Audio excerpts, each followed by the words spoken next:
Hope you guys had your coffee and your Red Bull because the New Orleans Saints have made more moves to the roster. Obviously, the 2024 NFL Draft has wrapped up, but we got 15 undrafted free agents that the New Orleans Saints have signed and that they have announced that they brought into the roster. And I'm going to go through every single one of those players and give a little bit of analysis on each one and talk about the fit. But before we get to that, I got to encourage you to subscribe to the channel. I'm not kidding you when I say over the course of the last 3 days, we've been working over 50-plus hours on the channel. So if you want in-depth coverage, if you want nonstop, really die-hard, fun, and entertaining Saints videos, I encourage you to subscribe today. You see the bags under my eyes. I didn't do that on accident. I earned it by working my tail off. So let's get to the UDFAs that the New Orleans Saints brought in. Kyle Hergel, the offensive guard out of Boston College. Now, I actually was pretty shocked that the Saints didn't go Christian Mahogany out of Boston College in the draft because they showed some interest in him in the pre-draft process. I figured that he would be a good fit for the New Orleans Saints. So I'm just kind of confused as to why the Saints didn't draft Boston College offensive guard, but they went and signed one in, as an undrafted free agent. Matthew Hayball, so interesting enough, he's a punter out of Vanderbilt, and he is an Aussie. So we have 2 Aussie punters, an Irish kicker, and a kicker who played for the Fighting Irish. So pretty fun there. So in terms of Matthew Hayball, I just want to read this one note. He is an Australian punter, and he has piled up over 11,000 yards worth of punts, which totals over 6 miles, and he was the second highest rated punter according to PFF. And last year he is one of 6 players to have a punt of 70 yards or more. So this is a player that is going to be able to flip the field. Lou Hedley is more so known of low hang time, not flipping the field, but is going to down it inside the red zone. So I'm interested to see how this punter battle shakes out, but it's going to be an Australian either way. Dallin Holker, I want to talk about this player because this is a really, really fun and interesting addition. Now, I'm not going to sit here and say that he is Jimmy Graham 2.0, but I will sit here and say he could turn into Jimmy Graham 2.0. Now, last year for Colorado State, 105 targets, 64 receptions, 767 yards. That averages out for 12 yards per catch, and he had 6 touchdowns. He did play at BYU for a handful of years, and he broke out last year with the Rams out of Colorado State. And here's the thing. His big thing is he is a really good catcher. He's not much of a pass blocker or a run blocker and whatnot, but he can catch the damn ball. And if you guys remember, there was a clip coming out from the combine of a player running the gauntlet drill, and he caught a ball, and then he caught another one, and it was from a different – yeah, that was Dallin Holker. So this player, go look at the highlights. He is going to absolutely get you fired up, and you're going to fall in love with the player. I'm excited about this addition. We actually had a 6th-round grade on him, so to get him as a UDFA was really fun in my opinion.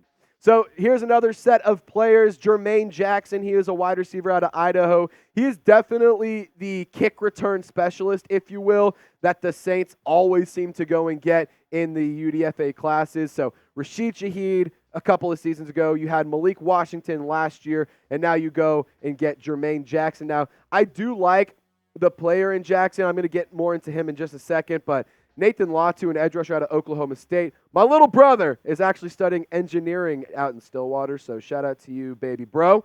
And then Nouredin, Nouili, the offensive guard from Nebraska. Here's the deal. The Big Ten knows how to produce linemen. So, you know what? I understand Nebraska's not the best school in the whole wide world at football right now. I also understand that the Saints have a need at interior offensive line, so I'm not too pissed off about that signing. So let's talk more about Jermaine Jackson. Now, this is a guy that I actually am really excited about in terms of the return stats in 2023, ESPN has him logged for 18 attempts, 332 punt return yards, 2 touchdowns.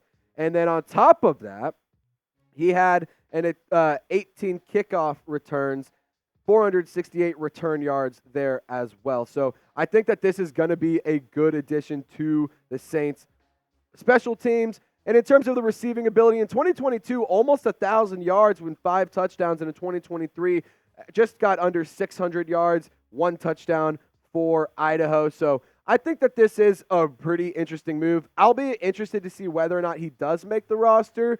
To be honest, I wouldn't hate the idea of getting a true kick return specialist to let Rashid Shaheed be a just offensive weapon because I really like that player. So I want you guys to be honest with me. Rate the Saints offseason so far. Give me a scale from 1 to 100. I mean, for me, it's got to be 87, 88. Like I'm happy with what they're doing. I'm on the upper echelon in the higher half of what I think the Saints have been able to do. I mean, they've been smart with their money. They haven't traded away future assets. They've kept players that they truly highly value, and then they've made really good draft picks, and I just love what they're doing. So I want you guys to get honest and be in the comment section. Scale it 1 to 100. And while you're down there, we're going to have the link available for PrizePicks, my favorite daily fantasy sports app. And you can get started if you go to prizepicks.com/CLNS. Plug in that promo code CLNS. You'll get a first-time deposit match up to $100, meaning you put in $100, PrizePicks puts in $100, you got $200 of cheddar to lay down on whatever you want.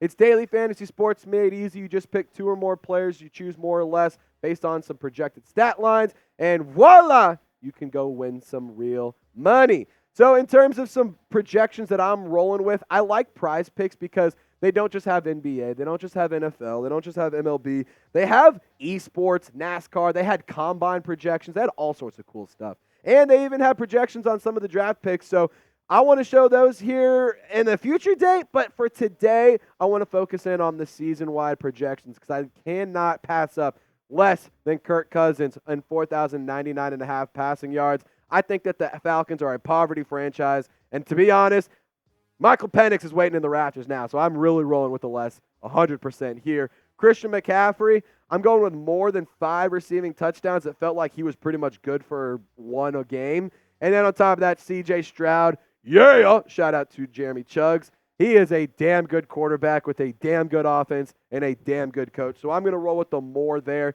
Again, you can fade my picks. You can tail my picks. I don't care what you do, but do it with PrizePicks. Go to prizepicks.com/CLNS. Plug in that promo code CLNS to get a $100 deposit match. All that information is in the comment section and description of this video. Shout out to PrizePicks for sponsoring today's video. PrizePicks, it's daily fantasy sports made easy. So Kyle Sheets is another wide receiver out of Slippery Rock. Yeah, that's a real place in case you were curious. Fun fact, the Michigan Wolverines, for some reason, show the score of the Slippery Rock game. Don't know why, but, fun fact that I learned right before filming this. I think that the Saints need as many wide receivers as you can get. I'm in the boat of get me every pass catcher because I don't want to have Cedric Wilson, Bub Means be my wide receiver 1 and 2. Like, nothing against those 2 guys, but just give me every single wide receiver possible. Kyler Ball, he is a defensive tackle out of Minnesota. I think that the Saints could use a little bit more depth in the interior defensive line.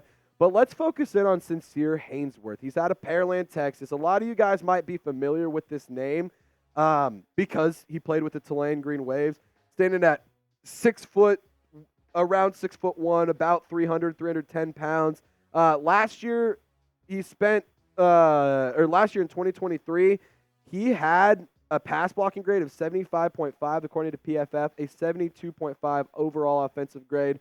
He lines up at the center predominantly. His freshman season in 2019, he did line up as a right guard for Tulane, but he didn't play that well there, to be quite honest. So maybe this is like a depth piece that hopefully they can maybe shift over to a guard spot. Maybe they just want to have some insurance behind Eric McCoy. But Sincere Haynesworth, you are sticking around in New Orleans, and you are a Saint. All right, so let's talk about Jacob Cabody, the running back. I think that this is going to be a really interesting move. I'm going to be honest, I didn't think that the Saints needed to bring in running back depth. Some guys on Twitter, some Raiders fans that are claiming to be Saints fans are telling me that we needed running back help. I just strongly disagree. For the Raging Cajuns last year, Cabody was pretty solid, if you ask me. Again, bear in mind, he's not being asked to do a ton in terms of what he's going to be doing in the NFL. He is going to be a player that I do expect to try and fight for a roster spot. But he had in terms of his season-wide stats, rushing yards, 729. He had 7 touchdowns, and he had a long of 69. That's dope. And then on top of that, his receiving yards, he had 9 catches for 79 yards and 1 touchdown. So maybe we see him do a little bit more. Maybe we see him make the roster. Who knows? But I do think that Kamara, Williams, and Kendre are your 1, 2, 3 punch. Rico Payton adding some more cornerback depth to the Saints defense. Give me all the DBs. You can never have too many. Marshawn Lattimore does have injury problems in the past. There's trade rumors of him possibly moving on. We don't know what's going to happen, but cornerback depth is important to the Saints. And hell, if anybody can develop DBs, it's Dennis Allen and the New Orleans Saints. He is damn good at it. Isaiah Stallbird, I do think in terms of linebacker, this might be kind of a stretch to make the roster. I hope I'm wrong in this case, and I hope this kid, ends up being a Hall of Fame linebacker. That would be pretty damn cool, wouldn't it? But I do think that the linebacker room in New Orleans, I'm not going to say is set, but it is solid. I like Pete Werner. I love Demario Davis, and I was ecstatic about the addition of Willie Gay, but then you draft Jalen Ford. You have some other guys in the rotation like a Nephi Sewell and whatnot. So who knows what's going to happen with Isaiah Stallbird, but I do think that his route to make the roster will be a little bit difficult. So before we get to the last handful of, stuff that we got to talk about with the draft, because, I'm just so worn out. I'm so tired. I'm on fumes at this point. I literally had to chug a Red Bull before we hit record on this. I want you guys to grade the draft. We went through all the UDFAs. We know who all the draft picks are. Grade the entire draft process as a whole. A, B, C, D, or F. I got to give it an A. I can understand a B, but here's the thing. If you think it's a C, D, or F, I would argue you don't know ball. Maybe you do, but I'm just going to sit here and say I just strongly disagree. A lot of really smart picks, a lot of quality picks, and a lot of solid, interesting, high upside UDFAs that truly could make this roster. So we'll see how this all shakes out, but we're going to keep the coverage coming at you every single day, even when I'm in Mexico next weekend. Y'all stay golden. See you next time.